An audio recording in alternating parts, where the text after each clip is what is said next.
নমস্কাৰ আপোনালোক সকলোকে পুনৰবাৰ স্বাগতম নাছমাই মজিদ বন্ধুসকল বলগতে চাওক আজি সন্ধিয়াৰ 7টা গুৰুত্বপূৰ্ণ খবৰ। প্ৰথমটো খবৰ, কংগ্ৰেছ নেতা মৃদুল ইছলামৰ মৃত্যুৰ তদন্ত ঘোষণা মুখ্যমন্ত্ৰী হিমন্ত বিশ্ব শৰ্মাৰ। ছ'চিয়েল মিডিয়া এক্স চেনেলত মৃত্যুৰ তদন্ত ঘোষণা কৰি মুখ্যমন্ত্ৰীৰ বিশেষ পোষ্ট।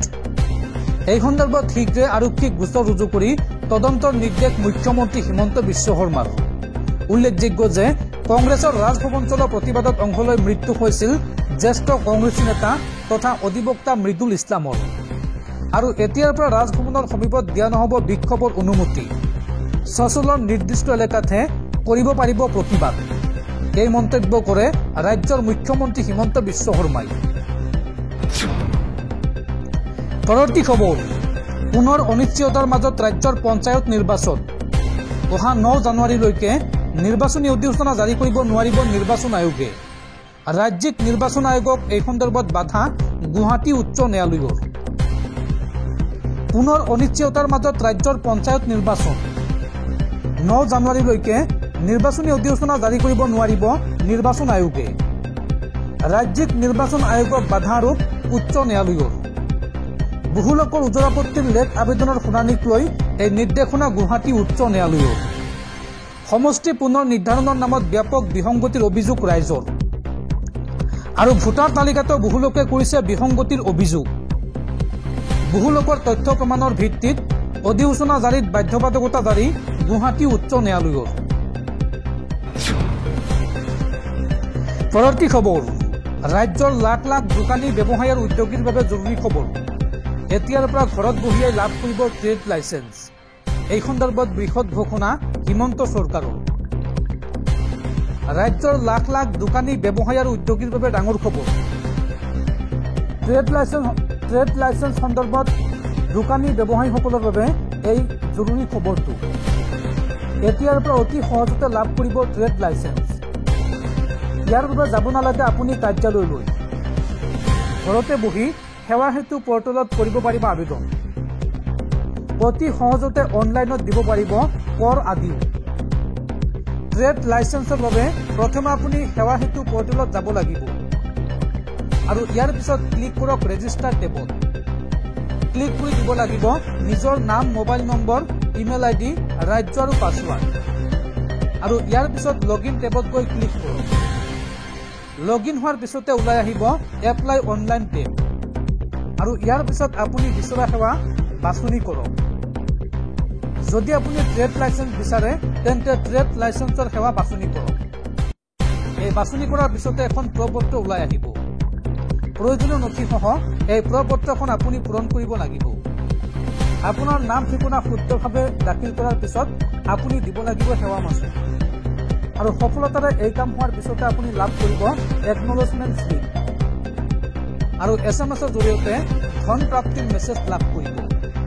আৰু ইয়াৰ পিছতে আপুনি লাভ কৰিব ট্ৰেড লাইচেন্স। দৰ্শকসকল, আৰু বহুতো গুৰুত্বপূৰ্ণ খবৰ আছে।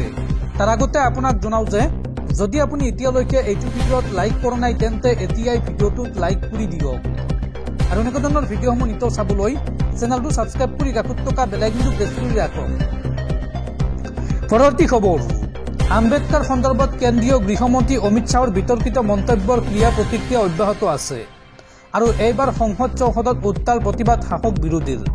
সংসদত উভয় পক্ষৰ টানা আজোৰাৰ মাজতে আঘাতপ্ৰাপ্ত হৈছে এগৰাকী বিজেপি সাংসদ। সাংসদ প্ৰতাপ সাৰংগীক ৰাহুল গান্ধীয়ে গতিয়াই দিয়াৰ অভিযোগ। আৰু ওলোটাই বিজেপি সাংসদজনে সংসদত প্ৰৱেশত বাধা দিয়াৰ দাবী ৰাহুল গান্ধীৰ। পৰৱৰ্তী খবৰ, প্ৰতিবাদ কৰিবলৈ গৈ ৰাজভৱনত কংগ্ৰেছ নেতা মৃদুল ইছলামৰ মৃত্যুৰ পিছতে এইবাৰ গৰজি উঠিছে বিধায়ক অখিল গগৈ। অখিল গগৈৰ মন্তব্য, শীঘ্ৰেই পদত্যাগ কৰিব লাগে ডিজিপি জিপি সিঙে আৰু ৰাজহুৱাভাৱে ক্ষমা খুজিব লাগে মুখ্যমন্ত্ৰী হিমন্ত বিশ্ব শৰ্মাই। অসম আৰক্ষীৰ হৈছে কি? বিজেপি চৰকাৰ আৰু অসম আৰক্ষীক নিন্দা কৰিছো, এই মন্তব্য অখিল গগৈ। অখিল গগৈয়ে লগতে কয় যে শীঘ্ৰেই পদত্যাগ কৰিব লাগে ডিজিপি জিপি সিঙে। গণতান্ত্ৰিক প্ৰতিবাদক এনেকৈ দমন কৰাটো মানি ল'ব নোৱাৰি।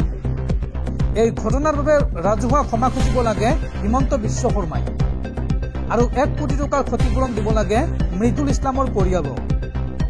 অত্যন্ত গৰিহণাৰ কাম কৰিছে অসম চৰকাৰে। বিজেপিৰ বিৰুদ্ধে গ্ৰহণ কৰিব লাগে শাস্তিমূলক ব্যৱস্থা।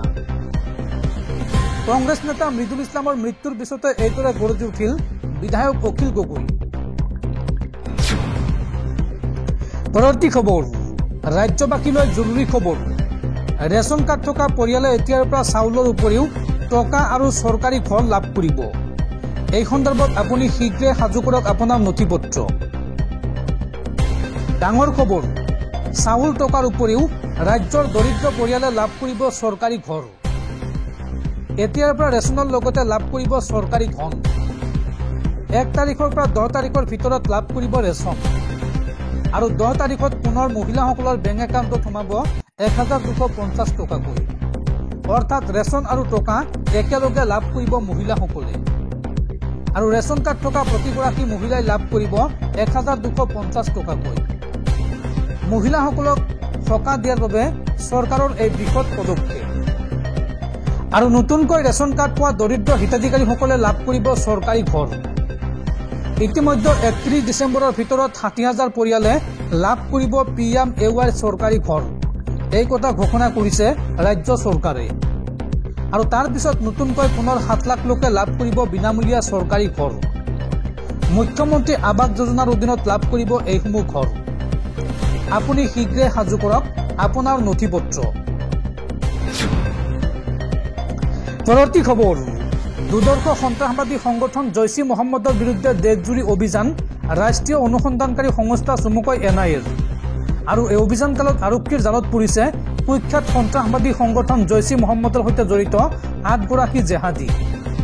আৰু গুৱাহাটীলৈ অনা হ'ল কেৰালাত গ্ৰেপ্তাৰ হোৱা জেহাদী মহম্মদ শ্বেখক।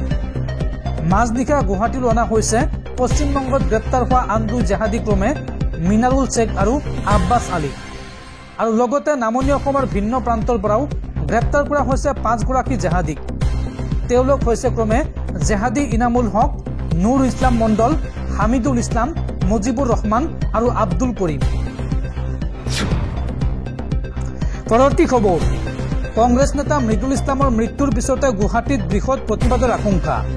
আৰু প্ৰতিবাদ ৰোধ কৰিবলৈ গুৱাহাটী মহানগৰ আৰক্ষীৰ তৎপৰতা। গুৱাহাটীত জাৰি কৰা হৈছে 163 ধাৰা। এতিয়াৰ পৰা গুৱাহাটীৰ কোনো স্থানত সমবেত হ'ব নোৱাৰিব 5 জনতকৈ অধিক লোক।